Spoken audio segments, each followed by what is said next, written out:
How's everybody doing today? Welcome to Platinum Mindset Podcast Live. We are here today with Mr. Craig. How you say your last name? Polsfuss? Polsfuss is good. How you doing today? I'm doing great. Thanks for inviting me on. Sorry, everybody, we're a little late. I'm a little late. Then we had some technical difficulties, so that's how live goes, you know.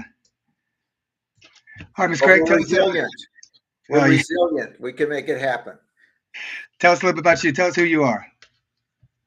So my name is Craig Polsfuss. I'm a psychologist, and I've been a part of a breakthrough in the field for the last 4 decades or more that I've just been passionate about because it really simplifies our understanding of how the mind works and what is human experience, and how do we as human beings, what relationship or power at all do we have over our experience? And it completely opens the door to that in a whole new way. So I've just been having an amazing career, and I got to the point a year to 2 ago where it's like, I got to bring this way out to the whole world. So I wrote a book. It's right there. We can talk about it. And I'm just getting on podcasts now, just saying, hey, I want to share that this exists. And, I can't explain it all in a short podcast, but we'll have a chance to get a feeling for it. And hopefully your readers, most people, if they have any interest in one end of the spectrum, is like healing or resolving issues, emotional, psychological, spiritual, maybe even physical. We can go there a little, but that's not my main focus. And the other end of the spectrum is just personal growth, personal awakening, transformation. And this understanding helps everyone because it goes from mental models to true insight to the actual power that sparks that insight. And so we'll be talking more about that, I'm sure. So what is okay? So I got a question for you. So what is mindset to you? What does mindset mean to you? Like why is mindset important? Mindset, as I generally understand it and use it, is I guess 2 things stand out to me. A certain collection of beliefs that are useful and kind of adopted and programmed in. I'm holding on to these and I'm using these. And that has its place, obviously, but it also is about attitude. Like if part of the mindset is attitude, like we did a can-do attitude, being resilient with the kind of things that made us stumble before going live here, then nothing can really stop us. And I could get into my head, or you could, about, well, we didn't go on at the time we wanted, so therefore we maybe missed people and blah, blah, blah. True, but I could also be like, but does this still feel right to do? And maybe now there are certain people who will hear this that wouldn't have otherwise. Yeah. And there's something bigger going on that's, you could say, is in charge or available to help things go better and better and better and better. So I'm going to have faith in that. And that feels good to have real faith in that. And it proves itself. Yeah, I mean, I'm the type, like, I'm like to the point where I feel like if I walk right, if I go out the door and go right instead of going left, it could change my entire life. My whole day, my entire life could be completely different. Yep, that's right. The way I tend to talk about that, I would say it that way, but I tend to talk about it originating in thought. You decided to turn right or left, and so it started in your mind, and you had your reasons that you were or were not aware of why you were going to turn right or left. And it's like, oh, so I've got a mind behind my thinking that's choosing, consciously or not, the choices I make, which then can dramatically affect my life. Oh, yeah. So it's like the further back I go behind my thinking, so to speak, or behind who I think I am and what life is, and really honestly connect to that and uncover that, I get more insight. I'm more in touch with, well, who is it back there? Well, it's me, but it's me on a level I haven't been used to. And so I access that. It has more wisdom and power and insight and ability to help me choose better, consciously or unconsciously, and then therefore have a better life out there because today I turned right and it was right instead of wrong. It's, I mean, that's why I'm all about mindset. Because I mean, it's like you pretty much your thoughts are gonna bring you where you want to go. What you think is gonna bring you where you want to go. Because it's not gonna bring you anywhere else because they don't know to go there. That's right. And where you're at now, and this is why I said it could be on one end of the spectrum, people suffering right now, all the way to I'm not suffering, but I love to learn more and grow. Where you're at now was the result of your thinking, whether you're aware of it or not. From the moment we're born, there's a decision maker in us making decisions, and it's not on the rational level. We have to Mm-hmm. learn that, growing up and going through society and school and parents and all that. So then that's an additional tool, but that's not the original decision maker. And we Mm-hmm. know when the original decision maker is making the best decisions by how it feels. And I don't just mean, oh, that sugar sure will taste good. Ooh, no, it's wiser than that, right? Yeah, that could taste good, but not now, or a little now, or whatever the wisdom says. So I love, first and foremost, in a self.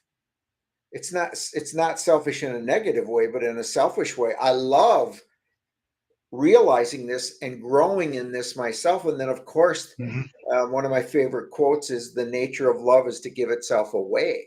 So I just want to share it with other people. I don't want to push it on anyone.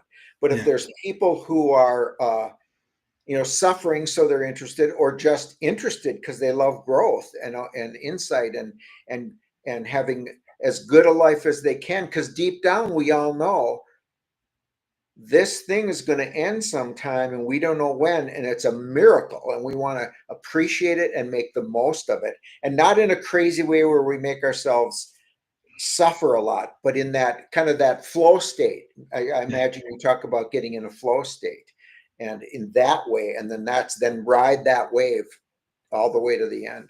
I mean, there's a lot of people that think, that's not mindset ain't everything. But if they stop and actually have an open mind and think about it, just stop for a second, think about how their life's been, how it's going, what has happened in their life, and think about what they were thinking, what their thought process was, what was going on in their life, and why it was going on, and then think about what they were thinking at the time, and it'll all line up. If they just had Yep. that open mind, just look back and think about it. Yep. When did you were before we went live, you had shared with me a bit about you had an experience that kind of started to wake this up in you. When did that, how and when did that click?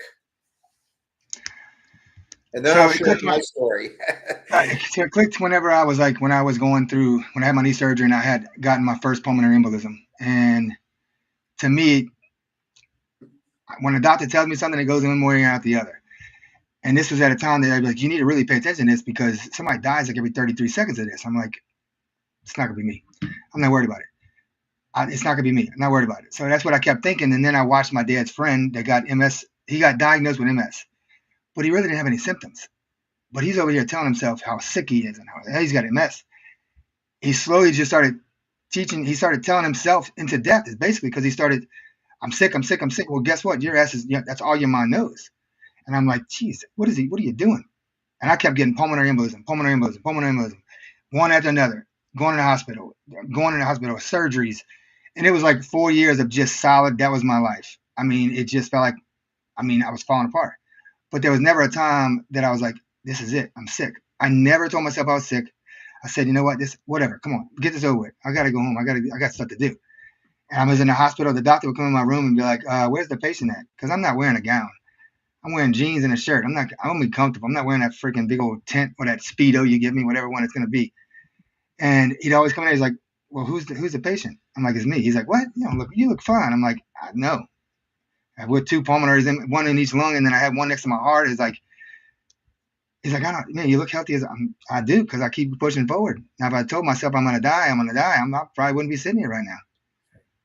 And like right now, I'm going through it. I think I have one right now. I think I have a pulmonary embolism right now, and it's now I'm at the point where I'm pushing and pushing, but now I'm like, this one's feeling a little bit tougher than the last one, so I'm gonna go to the doctor later on again. If I might, I mean, you said anything goes here, so I'm gonna, it as I'm listening to you, it hits me, and this might sound really cool to some people and really weird to some people. what struck me is the you, how do I say this? The you're finding that's inspiring you and saying, I'm more than illness. I'm more, even more than my body. I have a say in how my body functions and its level of health and all that. That you is, like I said, there's a part of us that's before our thinking. It's before our body. So, and this is the part that might sound really weird. And that what I just said might sound weird to some people, but even if your body did die, you wouldn't. I came back from it. Because you're in touch to whatever degree with the part of you that knows I'm not my body. I have a body. I have the Christians would call it dominion. I have dominion over this body, and I'm going to try to understand that and optimize that as much as I can because I love life. And even though it's not easy and there's suffering and all that, I don't care. I want to just make the most out of this gift. Mm-hmm. I push through it. It's crazy. Yeah. But I tell everybody, I was like, look, I have pain every day and all that stuff, but I've trained my body to not give me the pain unless it's show me the pain when it's really something going on. Well, this past week or so, it's been showing me a lot of pain. And I'm like, maybe it's not. I opened a fortune cookie this morning. It says, you only have one life and one body. Make sure you take care of it. I'm like, and then don't what the hell? Need MSG. I'm like, what the hell? Yeah. And so I'm going through all this time, like I'm having more and more problem. Like, and now like I go through pain all the time, but now it's like it keeps throwing more at me. And I'm not listening. It's like it throws more at me. I'm like, all right, I hear you. Okay. Because I have adrenaline disorder, so pretty much my body, every time they give me medicine, I was on 2 shots of Lobanox a day, which is I had my blood clot factor was 0, and I was still throwing clots. So my body just kicks the medicine out. So it's like pointless to take it. But I've never gotten a clot not on blood thinner. So that's the problem I'm thinking about. Not that I'm really worried about it, but I something hit me when you a moment ago said something about pushing through it, and I want to run something by you that maybe you've thought about, maybe you haven't. Again, it's gonna. Part of why I say these things might sound weird is, and I have 2 fantastic teachers. And I'm thinking of one of them once said, well, we need to learn to live in 2 worlds simultaneously. And one is this, physical and even psychological world. And then there's this spiritual world, which is just all that means is there's a life force and potential that's right here, right now. It has an energy to it, but it isn't actualized in our life yet. So it's just kind of back there, and we sometimes miss that. Like I said, it's behind our eyes or behind our thinking or behind our body. It's back there waiting to be realized and come alive in our manifest life. So my experience is, as I kind of consider that and back up into that, and the way it's happening is it kind of sounds interesting, and you kind of maybe get insights, and you start to feel kind of a relaxation come over you. And there's no end to how far you can back up into that, which is part of why I'm passionate about it.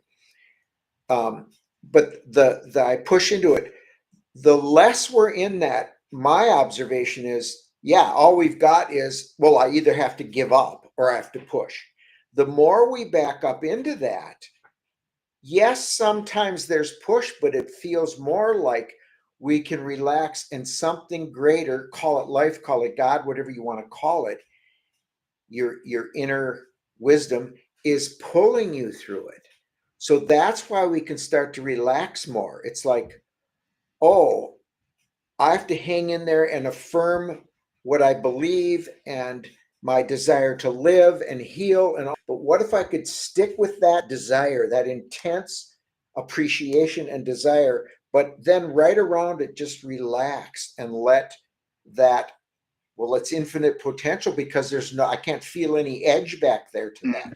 Let that kind of come in and just see. And as that shift happens, not only does a person feel more calm, they might have emotional reactions. Somebody might hear this right now and then burst into tears because it's like, oh God, I never thought of that. And they start to feel it, and they start to feel hopeful and like, oh my gosh, or they might have a bunch of stuff from their past flash before their eyes because it's releasing that through their mind. It's like, oh, so there's such an amazing power that is here now, and it's us, but it's us on a level that we haven't yet awakened to. Mm-hmm. There's no limit to waking up to it. So, I love to come on these podcasts. I love to have even more conversations on some of the podcasts. They want me back, right? And there's no end to how far you can explore and gain value from this kind of a conversation. In India, they have a word for these kind of conversations that there's no equivalent to in English, and it's called satsang. And sat means truth, and sang means in the presence of or company of truth. So it's like, if I'm speaking from my best, I'm not saying I'm speaking the ultimate God truth here. I am sharing the best I know of that, in the best way I know for where I'm at and where you're at and where I kind of have a sense of your audience is at. And so that's coming in. And if people are listening, they can tell it's not just from my head, it's from my heart. There's a feeling to it. And when you can pick up to both those, it starts to take you somewhere and open up more of truth. And it's not that I'm giving you truth, it's that I'm echoing it or becoming a mirror, and you're listening is you're connecting to it inside yourself. So you're going back, like I said, behind your thinking to deeper where you kind of know all this already. You touched on something about like that's the way I feel about, I don't know, I forgot what you said, but it was like, you don't know it all, you're not the God of it and all that stuff. And it's like the same way when it comes to, like, if you're a Christian or whatever you are, but it's the same thing that when somebody teaches you that, they were taught it. They're not God. They're not Buddha. They're not whoever they are. They're teaching you what they have been taught. So it's like, that's how it's always been passed along. And I have friends like that, and I'm like, look, you know what you know, and you believe what you believe because that's what you were taught. Yep. And I'd say extract the best from that you can. Mm-hmm. But ultimately, maybe what you're saying is think for yourself. I'm not just going to, even if it's good, I'm not just going to swallow it, because I would be betraying what life gave me. And that's not only the ability, but the responsibility to think for myself. Mm-hmm. Yeah. I just look at a lot of things like, whatever somebody believes in, Buddha, Allah, I don't care what the hell they believe in. But it's also like, so if you're a Christian, you were probably brought up Christian, and that's what you believe, and everything else is wrong. If you are, Scientologist, then you believe that, and you believe everybody else is wrong. I don't think there's anybody anywhere that can say, oh, you're wrong and I'm right. It's like, wait a minute, you were taught that, and I was taught this. That's it. And to me, as I was kind of saying before too, embedded in everything is some degree of truth. So the ability to extract that from Christian friends, from Buddhist friends, from scriptures, from life itself, that's what we need to cultivate, is that ability to, because truth does set us free and it empowers us. If I see the truth that if I turn right in the morning, going out my door, I'll step on the steps and go down to my car. If I turn left, I'll fall off a cliff. It's like, hey, I want to see the truth on every level as I go. And that can be a wonderful discovery process. It doesn't have to be freaked out. Oh my God, I have to find the truth. And then you pressure yourself. But what about this? What about, let's say, 10,000 years from now, somebody finds the book of Harry Potter. Are they going to look at that book as like the Bible that we look at today? It's their choice. And what would be the difference? They'll reap what they sow then, or they'll get the consequence of that. We can't avoid the consequences of our choices. What would be the difference? We'll learn. Go ahead. What would be the difference? Between that and what? Finding the Bible and reading it and learning it, finding Harry Potter 10,000 years from now and believing that instead of. I would say the difference would be how much truth you find in it. And you're going to, that's up to you. And then you'll go out and let's assume Harry Potter is not truthful and the Bible is. Then if you go out and base your decisions on the Harry Potter stuff, then you're going to get feedback from life saying it doesn't work. You know, I should dominate my partner. I should what? Hurt people who disagree with me. It's not going to work for the best experience of life. And we learn, in essence, we don't even realize this, but we're creating our own lessons all the time. We're putting stuff out there, and then life is on our side, but we don't realize it. So at first, some of the lessons are hard because it's getting us to it's forcing us to pay attention and find a way through this that I don't seem to have here. And then I might get scared or whatever, but hang in there. It almost seems like nobody wants to see, like, especially today's society, they don't care about truth. They care about what somebody's telling them. Like certain groups of people, like they don't even care about the truth. They care about exactly what their people are telling them, and that's it. Yeah, like reinforce my truth kind of a thing. Like yeah, kind of like like whatever government stuff. They're like, oh, this, and this is happening. Well, if you go read it, it's really not happening. But they can believe it. Right.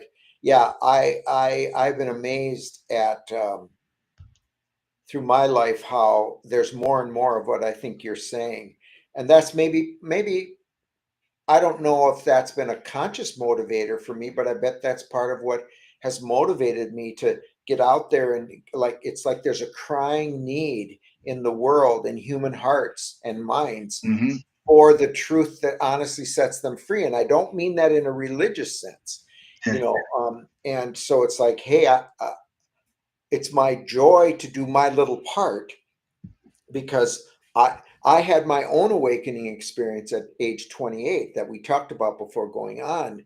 And that made me so grateful because it's like the lights went on and I could see. It doesn't mean I've been living it all. That's from that point on, you learn to live it, embody it, and manifest it more and more in your life. But the lights went on and they've never gone off, and I'm all about it. And life and my experience of life is the most precious gift, even if I've had to suffer. And everybody has their own forms of suffering, I think you have to. Loved ones and stuff. I think suffering, I think everything that you go through in life, you have to. It's for the reason to get to where you're at today. Yes. What do you think? What do you look at as the word as regret? Like, what do you think about regret? Do you have any regrets? Now I'm reflecting on that fresh right now, so I can give you my most up-to-date, because as I evolve, I have different thoughts about things. I would say, let's maybe to speak to what I assume might be most viewers or listeners out there. Regret is a part of human experience and need be no more than a moment. Oh, I regret that. But why? Because, I learned something, and then I don't waste my time regretting it. I get on with the gift of my life, adding in what I learned from that. Because if I keep regretting and regretting, well, I haven't learned the lesson yet of what I'm doing to myself. And as soon as that goes on, we'll get humbled, but we'll probably laugh too. Like, oh my God, of course. And that's what I mean also by our potential is here, but we don't see it sometimes. And those blind spots get taken away, and we see through them, and it frees us up. Oh, I've been regretting. Here's a big one. I hope some of your people can get a lot out of this. I had a rough childhood, whatever form, right? And now that scarred me for life. Well, why do you think that? Because I was treated poorly, and I got anxious, and I got a low self-esteem, and I still feel that way. Well, so the past is still affecting me, right? And it's so it can seem. But the truth is, Now, really, step back. Show me the past.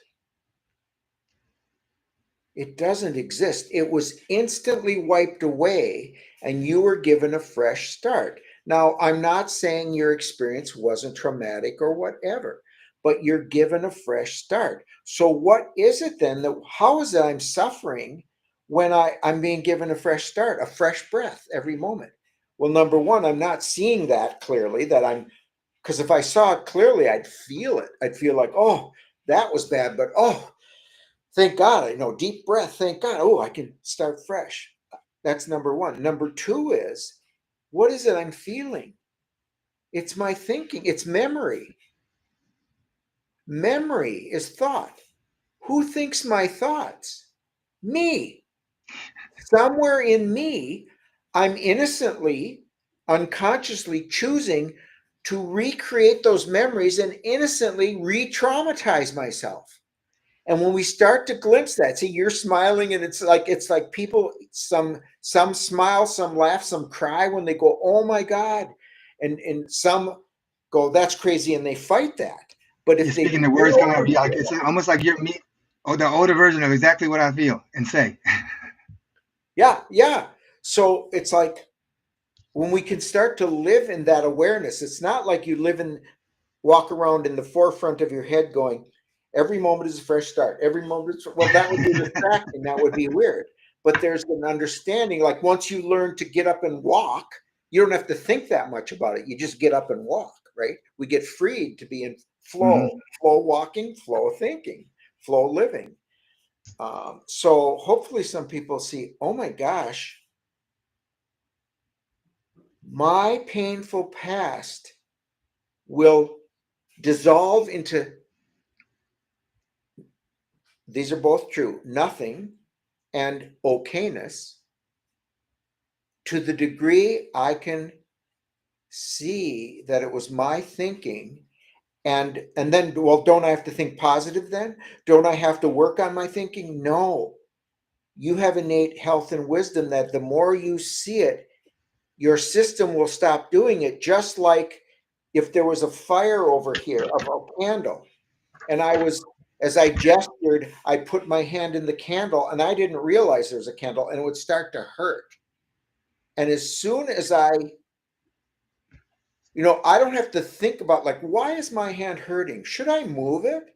No, there's an intelligence in us that will just pull it back. Living in that, it's right there all the time, but we've overridden it innocently through all our conditioning. And now that has to be not so much undone, but put in its proper place. See, So I you're don't gonna want get to use the English language, right? But some people that are gonna be like, well, it was a traumatic event. Look, I'm not. Neither one of us is saying the traumatic event didn't happen and it wasn't traumatic. 100%. That's fine. But the thing is, you can either drag it along and keep letting that traumatic event be a traumatic event, or know it happened. There's absolutely nothing you can do about it. It's happened. It sucked. Yeah, it sucked. But you want to let it suck over and over and over and over and over and over, or know it happened and move on and live and learn and be stronger from it. And people are like, well, you can't just dismiss it. I'm not dismissing it. We're saying that you can either sit there and let it suck every day, or suck it up, know what happened, get through it, move on. You got it, like you said, you got a new chance every day. Make it a new day. yep, yep. But some people are like, oh, you're just dismissing it like it didn't mean anything. No, I'm not saying that. It happened, but I'm not let it go, but you kind of gotta let it go.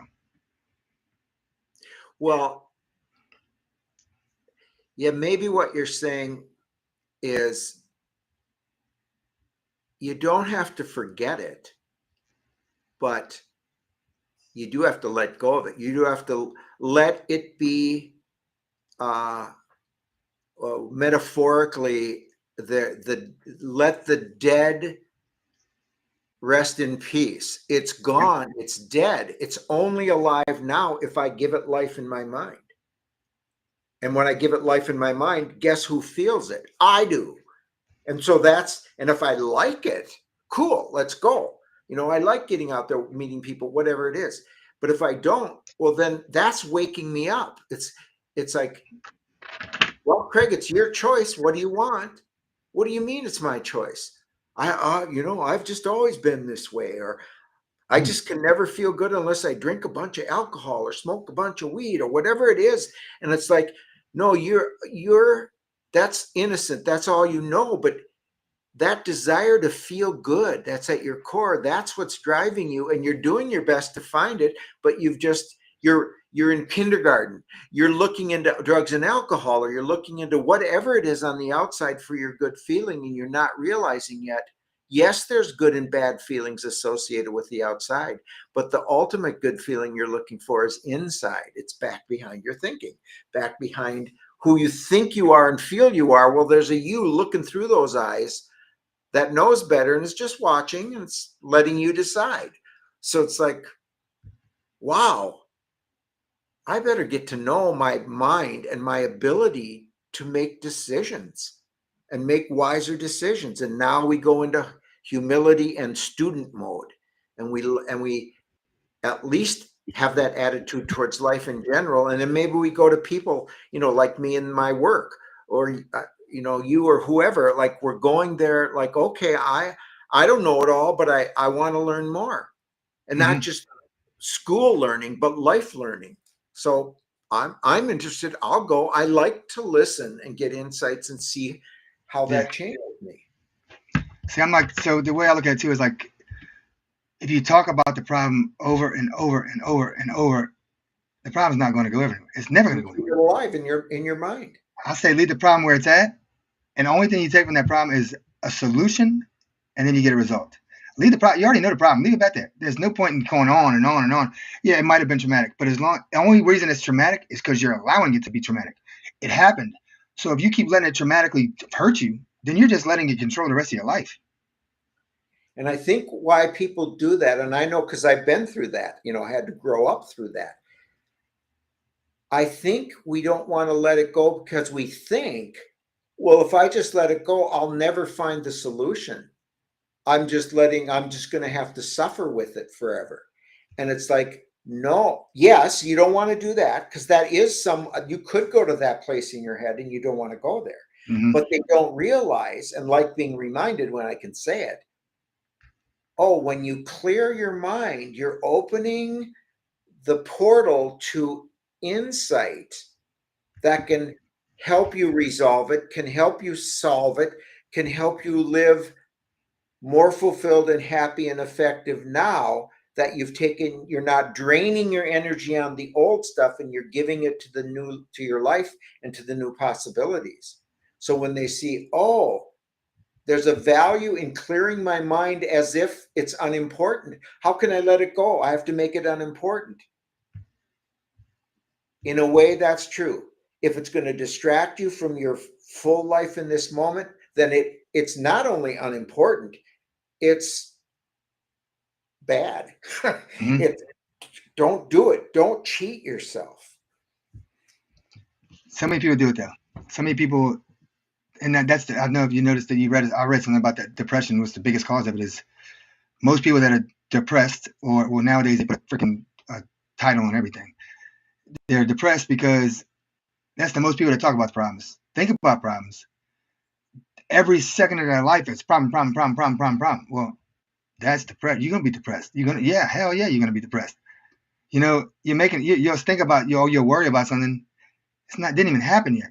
But since you're worrying about it happening, guess what? It's gonna happen. It's gonna happen. If you sit there and driving down the road, I'm gonna get in a wreck. I'm getting a wreck. Guess what's gonna happen? Your ass is about to get in a wreck. That's a good example of someone adopting a certain thought or identity about who they are that has a value to it, solve problems, but it isn't who we really are. Life is not a problem to be solved, and we are not meant to be just better and better and better problem solvers. Can we develop that? Yes, but that's not who we are.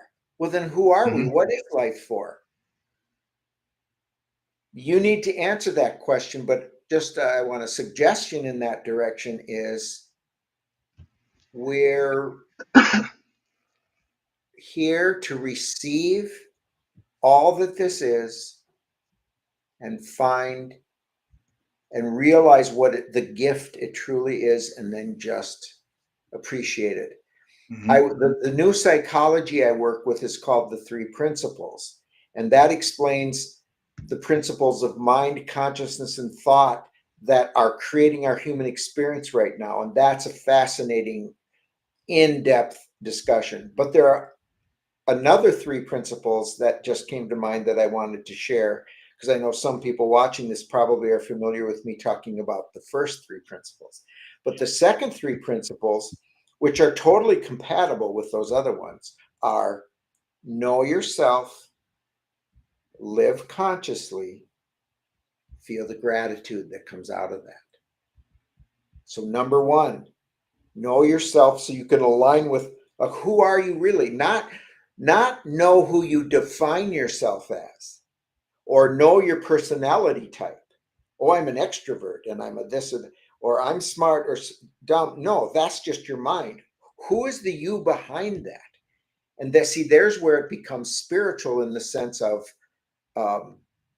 there's a potential and an energetic reality behind what I'm aware of, that as I become aware of it, it comes into my life and my world. So go find that unbroken. This is what happened when I had my awakening. I found and connected directly to that place inside of me where I was completely me. And it's a feeling unlike any other. On the one end of the spectrum, it's like, home, peace. And on the other end of the spectrum, it's like, oh my God, miracle, joy, and it just inexpressible. And that's the heart. I often call it the heart calling, and the mind understandably tries to figure out how to get there. But then it comes to a point of realizing my very attempt to figure it out in my head to get there is actually like static, distracting me from it. So I have to quiet my mind, and this is when people consider meditation, or I have to quiet the static. But if we're forced into that by life, we can feel like we're going crazy. Like, no matter what I think and do, it's just not solving my problems and making me happy, and I can't find peace. Yes, but that's good. Now, what do you do with that? Oh, I should kill myself. No, wrong answer. Oh, I should just lay around and be depressed all the time. Wrong answer. Seek whatever speaks to you, connecting to your heart, where like, that's where I am. And the more you can feel that, you'll wake up out of your innocently created nightmare and have your freedom. And then you'll probably start doing what I'm doing, and I suspect you're doing, and that's, hey, I want to go out and share the best of what I know with everybody else who's ready and interested. As I said, not forcing it on anyone. Yep, exactly. I mean, because I'm all about, like, shit's gonna happen in life. It's not when. I mean, it's not if, it's when. It's. I don't care who you are. I don't care if you have a magic genie. Stuff's gonna happen. It's gonna happen. It's not if, it's when. Somebody's gonna die. You're gonna get a ticket. You're gonna get in a wreck. You're gonna lose something. You're gonna lose somebody. It's like it's inevitable. It's gonna happen.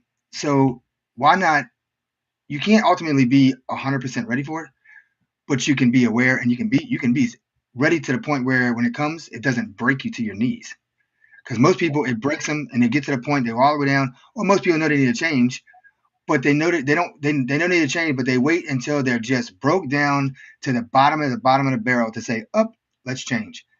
Why do you want to? If you know you need to change now, do it now while it's easy. Don't wait till you're at the bottom of the barrel, because it's a whole lot harder trying to get out that barrel. You know what? That makes sense, but I would say, through all my years of experience, well, why don't they do that? Because they don't think that way. They don't know that, and you're trying to get them to think that way, right? To help them. Could I just remembered, I haven't talked about my book yet. And my book, if there are obviously going to be people out there hearing this who are going to go, well, I'd like to learn more about this. How could I learn? And this is why I created my book. My book is actually the first in a 4-book series. And I just said, in my mind, let me just give people this initial taste of it. They don't have to eat the whole thing. Just take, and if they like it, then they can go on to the other parts. And so that book, and you can see it in the background there, or maybe I'll hold it up. I'll post a link to it too. Yeah, thanks. And it was on your advertisement for today's podcast. It's called Reality Shattering Insights, Begin Life's Journey. And then I also have on the cover, Explore the Human Ability to Completely Transform in an Instant. We've got examples of that throughout human history: spontaneous remission from cancer, from drug addiction, just, oh my God, big change of heart, epiphany, and somebody becomes a different person, a loving, and all this kind of stuff. But I don't just talk about it. I give a living example in the book, and there's really kind of two to begin with. One is this person that sparked this whole new approach in psychology. I begin to introduce him, and the other is me, because it happened to me. Mm-hmm. So the whole book series is based on my actual living experience. But then that led me, I had this awakening, and it led me to synchronistically connect. See, because life is intelligent. Our intelligence doesn't end the edge of our body. It goes into everything. So it was like, oh, Craig, you're ready. When the student's ready, the teacher appears. It's like click, click, click. And I met Sid Banks as his name. And I was a part of the first small group of psychologists that heard his teachings, which had come out of an awakening he had. He was just a welder. He wasn't a psychologist. And that has become this new movement now for decades, going into the world, spreading all over the world and producing amazing things. And it's still not yet into the mainstream, but I think because of what some of my colleagues are doing and what I'm doing with this, it's going to be way more in the mainstream now. So the first book is not just designed to talk about that. See, here's examples, but to actually facilitate it. I say this at the beginning of the book. I'm going to try to facilitate some of this awakening experience through reading this book. Mm-hmm. And the feedback I'm getting is everything from, boy, I really liked it. And yeah, I got a lot out of it, to life-changing stuff. And I'll give you a little example that I've given on a number of podcasts. So just before I finished the manuscript, I thought I'm going to run it by a few people, get some feedback for last refinements. And I had 4 other people read it. 3 of them were previous clients of mine. 2 of them were women and 1 was a man. The 2 women who didn't know each other both said it was amazing, and it helped them resolve long time, like 12 years, long time issues they had with men. And they were just so grateful to me. And it was so cool, because I don't think, and I haven't gone back to look, but I don't think there's one place in this book where I talk about relationships with men. They were able to access some insight and wisdom in themselves through reading this, that then spoke to an issue they'd been struggling with. Just like the Bible. Heal it and clear it, right? So I really encourage your audience to consider getting that. It's, inexpensive. Just go to Amazon, put in either my name or Reality Shattering Insights, and it'll show up. And I'll just tell you briefly about the other books then. So then the second book is like, okay, I've given you a taste of it in the first book. Here, let me go into depth into these 3 principles of mind, consciousness, and thought. And if you just go into those with an open mind and consider what they're saying, they will spark insights that have been sparking insights, and everything from, honestly, freedom from addictions, marriages coming back together, freedom from depression and anxiety and stress. And I've even had people through my years who have had physical healing, like a woman who, one of the first ones was a woman who, it's funny how it happens, who used a cane. And then she came in for a few weeks, and then she kind of realized she wasn't using her cane anymore and said, geez, I'm not using my cane. It wasn't even like she decided to quit and, effort her way through it. It just didn't occur to her, because her body was feeling better. So she just didn't use it. So the second book is where I'm going to go more into the story of Sydney Banks and these 3 principles and how they've come into the world and helped people. And that alone I know will change and bless many, many, many, many lives. But there's one step more outrageous beyond that. So in the second book, I introduced the term partial inversion of consciousness. So when somebody gets interested in this topic, like a satsang, this topic of what's the bigger, deeper truth that's here that I'm just not seeing right now, and I'm willing to have an open mind and a sincerity to listen to someone or some book that strikes me as maybe it really knows. It's not just some trip. And as we listen and reflect, our mind partially inverts. It partially goes back within, go within, all the great, saintly people of, or the wise people of history have said, go within, know yourself. As so that partial inversion of consciousness happens, and beautiful insights and changes and experiences, and you learn to organically live more and more in peace and clarity. Okay. And that's a super, I can describe that and facilitate that way more than that. But I know we've only got so much time here. Have you written this out? Have the second book came out yet? Second book is not out yet. I'm intending to get the other 3 done by the end of this year. And in fact, I'm going away in a couple of days to just really get into finishing the second book. There's things written for them, but I need to gel it. It's all written inside. I just need to get it out there in the book. And by the way, the second book is called Your Universal Powers, Life Backs You Up. Because as you begin to understand the true nature of life and these 3 powers of mind, consciousness, and thought, you realize it's when you see it, it's so obvious. Everything's a gift. Everything. We can't even breathe ourselves. Life is giving us a breath in every moment. It's a blessing. And then when we start to notice that and feel that, then every moment becomes love, grace, giving us a fresh start and another moment of life to do whatever we want in it. So when we start to wake up to that and live that it goes from outside in to inside out, which I talk about in that second book. And in the inside out, it's like, oh my gosh, it's all on my side. So now when I get a challenge or a problem, I'll tend to be quiet and reflect and be open to seeing, what is this showing me? What is this gifting me? That, because the sooner I see it, then at minimum I can go through it easier, and at maximum the lemon turns into lemonade. It becomes really good, right? The third book is about, not only can we experience ongoing partial inversion of consciousness, we can experience full inversion of consciousness. How do I know? That's what I experienced when I had my awakening at age 28. My consciousness was shown, I was shown how to turn it around and point consciousness back to where it comes from. Yeah. And guess who and what that is? Well, you could say it must be me. It's me. It's my truest, deepest me.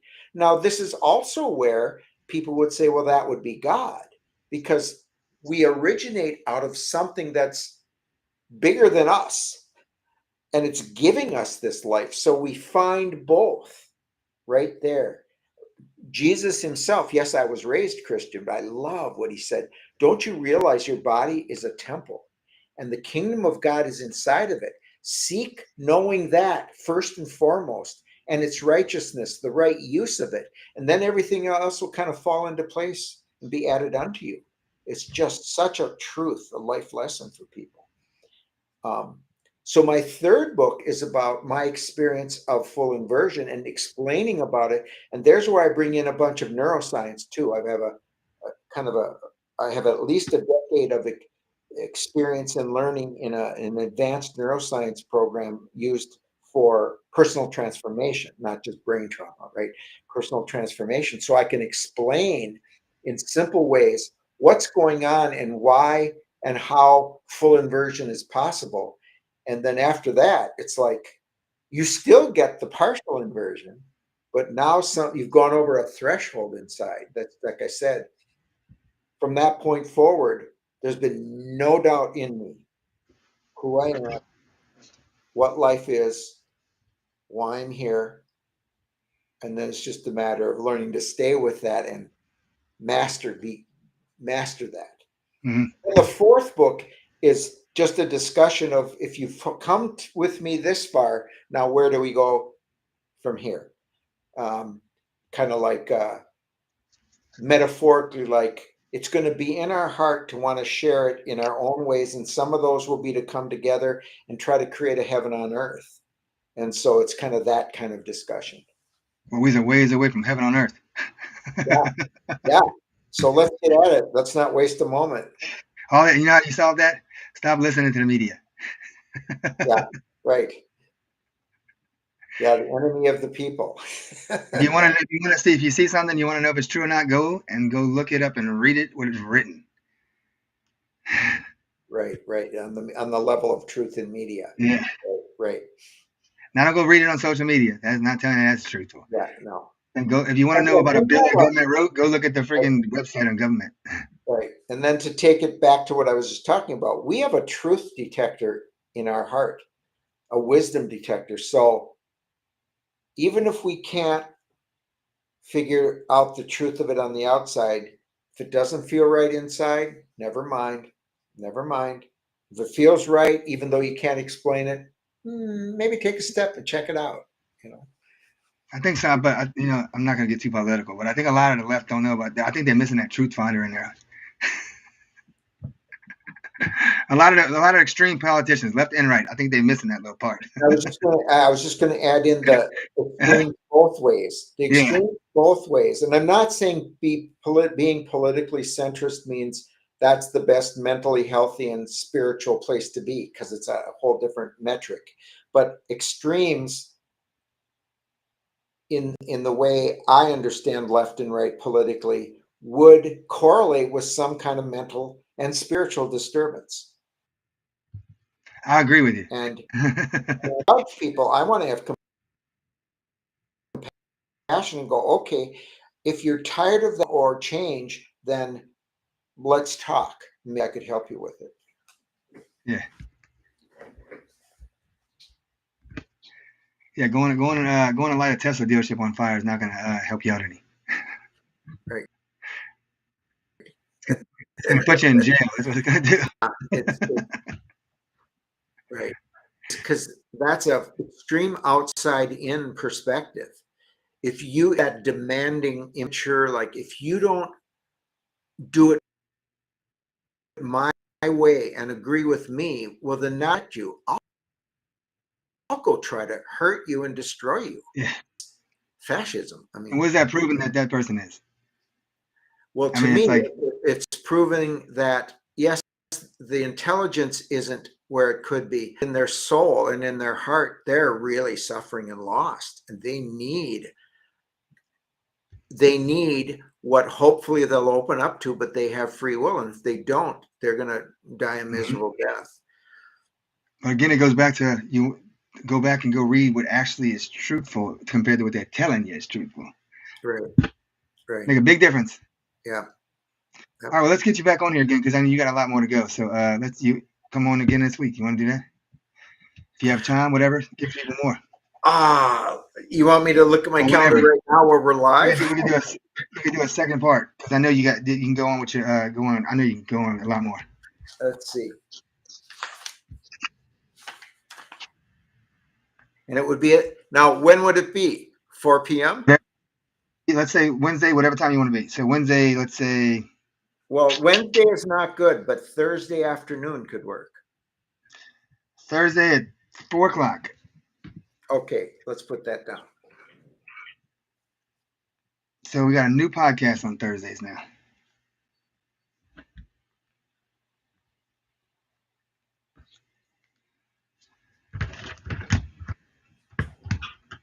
And yeah, I don't know. Do you have the technology for if people wanted to call in or send comments in, we could respond to some of the audience? Yes, we can. Let me look at my Facebook real quick. Because I'd love to do that.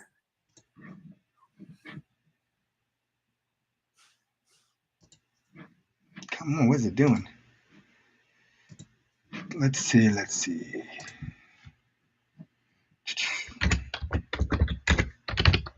Come on. Technology, great. Jeez, come on. Let's see. Where's it at? Let's see what somebody said on Facebook. Well, maybe we could let the audience right now know that there may or may not be that opportunity on Thursday. And yeah, please join us again. And if you can interact, that'll be great. And if you can share it with some others to join us. We got any comments? Let's see. All right. So if anybody has any questions, ask right now because I'm looking at Facebook right now as we speak.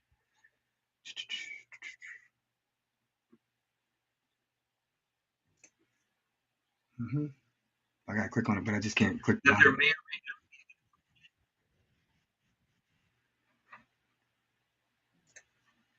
Well, let's see.